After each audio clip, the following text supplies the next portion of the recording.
नमस्कार दोस्तों, मैं हूं मंतोष और स्वागत करता हूं आप सभी दोस्तों का अपने इस वीडियो में। तो चलिए दोस्तों, आज हम लेकर आए हैं आप लोगों को द्वारा किए गए कमेंट्स और उसके प्रति मेरा क्या जवाब बन पाता है, क्या जवाब हो पाता है, मैं उसी को आज लेकर इस वीडियो को बना रहा हूं। तो चलिए हम आगे बढ़े इससे पहले हम चाहेंगे कि आप लोग एक बार वीडियो को लाइक जरूर कर दें और उसके बाद से चलिए अब हम आगे बढ़ते हैं और फर्स्ट कमेंट लेते हैं। फर्स्ट कमेंट है हमारे शिवम यादव जी का। ये कहते हैं कि सर पूरा मैटर तो खुल जाता है पर कुछ अक्षर खुलने में प्रॉब्लम होती है जिससे सब बेकार हो जाता है। बिल्कुल सही, परफेक्ट बात है। अगर आपका पूरा मैटर खुल जाता है, अगर कहीं कहीं पे नहीं खुलता है तो हमारा मैटर तो बेकार ही हो गया, उसे हम प्रिंट नहीं कर सकते। तो शिवम यादव जी देखिए, आप इसमें ध्यान रखिए। सबसे पहली बात तो आप कोटिंग करते वक्त कोटिंग को ध्यान रखिए कि कहीं पे भी कोटिंग हमारा मोटा पतला ना हो। जब हम स्केल से खींचते हैं तो वो लगभग बराबर आता है, इसमें कहीं कोई दो राय नहीं है। केवल आपको लकीर उसमें से मिटाते चलना है। अगर कहीं पे उसमें लकीर रह जाता है तो इस तरह से हमारा प्रॉब्लम उत्पन्न होता है। और इसके साथ साथ एक और भी प्रॉब्लम मान लीजिए कि उत्पन्न होता है। जब हम शीशे को प्रेस करते हैं तो शीशा सही ढंग से प्रेस नहीं होने पर भी जो हमारा कुछ लेटर है वो उग जाता है और कुछ नहीं निकल पाता है। और सबसे बेहतरीन बात, हालांकि इस पे हम कई वीडियो बना चुके हैं, अगर आपका मैटर कहीं पे फंसता है, कहीं पे हार्ड हो जाता है, कुछ मैटर नहीं छूट पाता है तो आप थोड़ा सा डिकोटर घोलकर 200-250 ग्राम पानी में थोड़ा सा डिकोटर घोलकर और उस पर डालिए और थोड़ा हिलाइए डुलाइए, आपका मैटर बिल्कुल परफेक्ट खुल जाएगा। अगर मैटर हार्ड होता है तो आपको कोई खास टेंशन लेने की जरूरत नहीं है।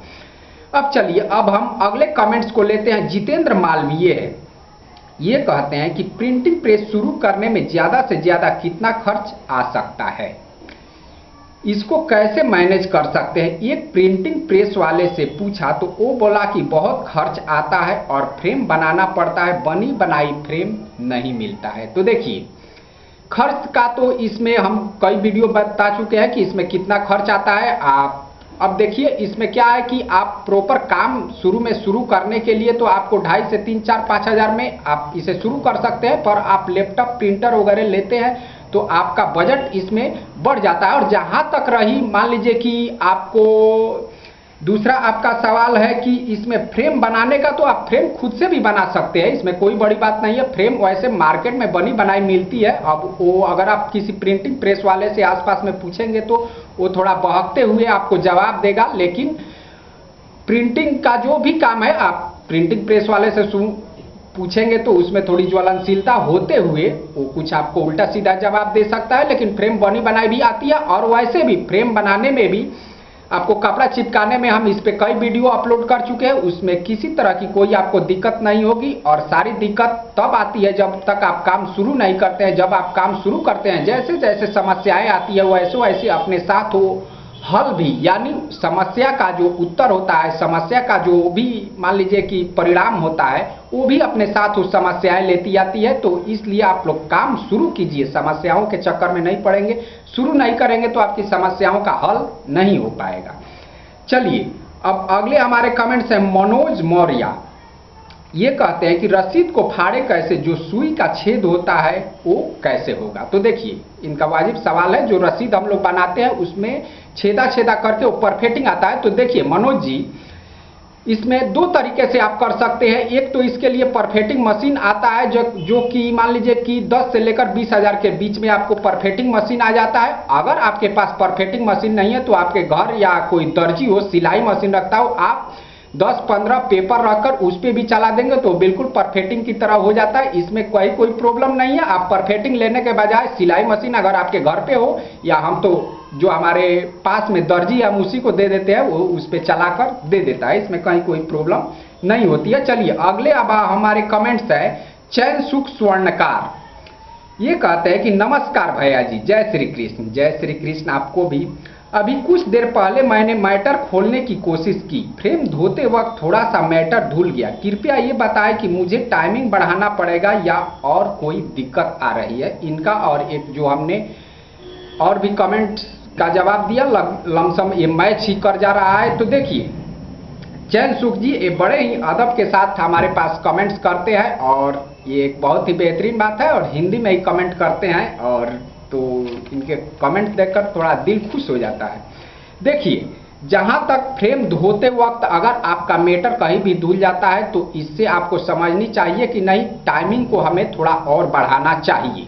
अगर कहीं कहीं पे मान लीजिए कि छूट जाता है और कहीं कहीं पे नहीं छूटता है तो आपको थोड़ा टाइमिंग, अगर आप 20 से 25 सेकंड रखते हैं तो 5 सेकंड अगर टाइमिंग बढ़ा देंगे तो वो बिल्कुल परफेक्ट आ जाएगा। इसमें कहीं दो राय नहीं है कि वो परफेक्ट नहीं आएगा। अगर आपका मीटर ज़्यादा धुल रहा है, बिल्कुल ही धुल जा रहा है, तो आप और भी ज़्यादा टाइम को बढ़ा सकते हैं। देखिए, मीटर को कच्चा रहने में और हार्ड होने में, पहले इसको आप लोग सही ढंग से समझ लीजिए। अगर हमारा मीटर कहीं से भी धुल जाता है, वो सोना कोट जो है हमारा छूट जाता है, तो इसमें 2-3 तरह की प्रॉब्लम की वजह से ऐसा होता है। या तो आप धूप कम दिखाए हो, या तो आपके कोटिंग में कहीं प्रॉब्लम हो, और जो सबसे ज़्यादा प्रॉब्लम क्रिएट करता है वो है आपका फ्रेम के धोने की जो प्रक्रिया है। फ्रेम, इस बात को आप लोग बिल्कुल स्पष्ट ढंग से समझिएगा कि प्रिंटिंग के बाद, या प्रिंटिंग हमारा फेल भी हो गया और कोटिंग के बाद हम मीटर खोलते हैं, मीटर हमारा फेल हो गया, उसके बाद से आपको सही ढंग से उस फ्रेम को धोना पड़ेगा। अगर कहीं पे भी उसमें हमारा केमिकल या कलर कुछ भी रह जाता है तो वहाँ से सभी जगह तो मीटर खुल जाएगा, लेकिन जहाँ कहीं पे हमारा कुछ कलर रह जाएगा जो हम प्रिंट करने के लिए कलर का यूज करते हैं, ऐसा अगर ऐसा कहीं उसमें फ्रेम में रह जाता है तो वहाँ से हमारा मीटर जो है, अक्षर जो है, लेटर जो है, वो धुलना शुरू हो जाएगा, वो गिरना शुरू हो जाएगा, वो रिसाव करने लगेगा। तो इस बात को आप लोग ध्यान रखिएगा कि फ्रेम को बिल्कुल परफेक्ट तरीके से आपको नाइट्रो डिकोडर से धोने के बाद, उसके बाद उसे सर्फ से दोनों साइड से आप लोग हाथ से उसको मलमल कर जब धो देंगे तो शायद ही इस तरह का प्रॉब्लम आए कि वो कहीं कहीं से नहीं खुलेगा। और अगर खुले भी तो आप थोड़ा धूप पे ध्यान दे दीजिए और थोड़ा आप कोटिंग पे ध्यान दीजिए, तो आपकी ये प्रॉब्लम पूरी तरीके से जाती रहेगी। चलिए, अब जो अगले हमारे कमेंट्स है, ये है अमित चांद। अगर हमारे पास लेजर प्रिंटर नहीं है तो क्या हम इंक प्रिंटर से सादे पेपर पर मैटर निकाल कर उसे लेजर प्रिंटर से बटर पेपर पे मैटर निकाल सकते हैं? इनके कहने का तात्पर्य ये है कि अगर इनके पास इंकजेट प्रिंटर है तो उसमें सादे पेपर पे निकाल लेंगे और दूसरी जगह जाकर ये लेजर प्रिंटर पे उसका जेरेक्स निकालने के लिए शायद कह रहे हैं। तो देखिए अमित चांद जी, ऐसा करना थोड़ा प्रॉब्लम हो सकता है, क्योंकि आप जो भी मान लीजिए कि देखिए इंकजेट प्रिंटर में क्या होता है, जब आप कोई भी मैटर निकालते हैं तो उसमें पतला पतला करके जो हमारी आंखों को दिखाई भी नहीं देता है, वो थोड़ा मैटर जो है, जो लेटर होता है, अक्षर होता है, उसमें जो स्याही होता है वो रिसाव कर जाता है आसपास में।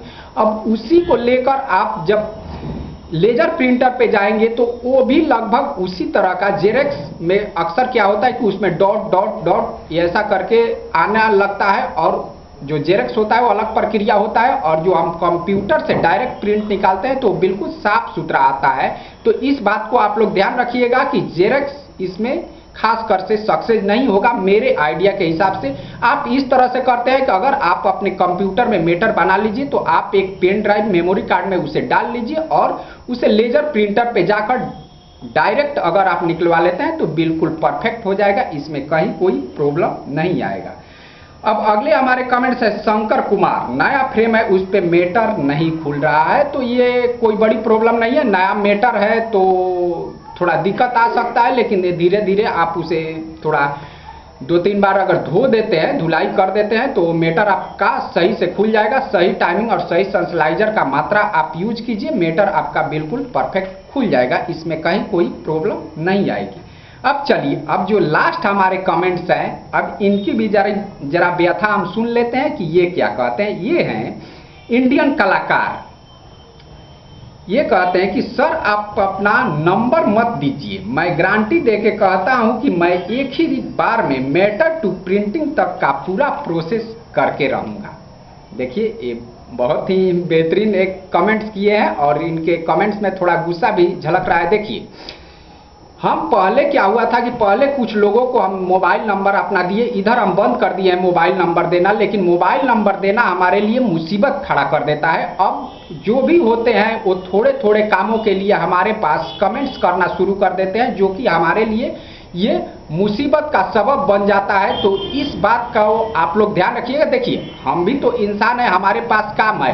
अगर आप किसी भी टाइम में हमारे पास अगर कॉल करते रहेंगे तो इसमें हमारे लिए प्रॉब्लम खड़ा हो सकता है। तो इंडियन कलाकार जी, मुझे लगता है, हालांकि इनके पास हमने रिप्लाई किया था, ये गुस्सा होकर ऐसे लिखे थे, हालांकि हमने इनके पास रिप्लाई किया था और इनकी जो हिम्मत है, ये कह रहे हैं कि मैं गारंटी देकर कहता हूं, तो मैं उनके लिए बहुत बहुत धन्यवाद देता हूं कि ऐसा जज्बा हर किसी के अंदर होना चाहिए।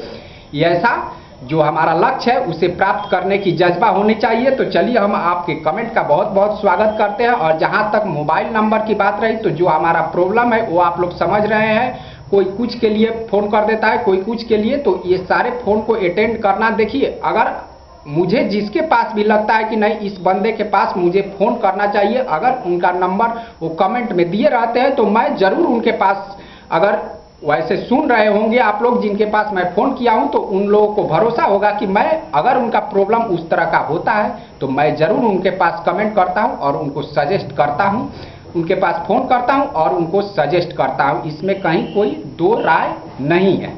तो चलिए दोस्तों, इसी के साथ हम अपने वीडियो को यहीं पे समाप्त करते हैं। और आप लोगों का कमेंट तो बहुत ज़्यादा है, अगर आप करें तो रोज़ इस पर एक वीडियो बन जाएगा, लेकिन इसमें कहीं कोई प्रॉब्लम की बात नहीं है। अब हम फिर मिलेंगे अगले वीडियो में अगले टॉपिक के साथ। तब तक के लिए नमस्कार।